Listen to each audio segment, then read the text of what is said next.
আল্লাহ রাব্বুল আলামিন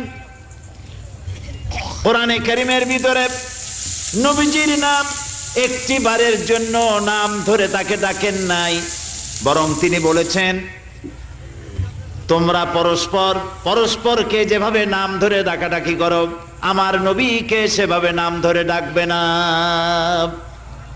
আল্লাহ নিষেধ করেছেন আমার নবীর নাম ধরে ডাকবে না। সুবহানাল্লাহি ওয়া বিহামদিহি। এই পৃথিবীতে যত নবী আসছেন সমস্ত নবীরা হলেন এলাকা ভিত্তিক নবী, অঞ্চল ভিত্তিক নবী। এক এক এলাকার, নূহ আলাইহিস সালাম এক এলাকার, মুসা আলাইহিস সালাম আলাক এলাকার, দাউদ আলাইহিস সালাম আরাক এলাকার, এরকম এলাকা ভাগ ভাগ করা। কিন্তু মুহাম্মদ সাল্লাল্লাহু আলাইহি ওয়াসাল্লামকে আল্লাহ রাব্বুল আলামিন কোন এলাকার জন্য নবী বানান নাই।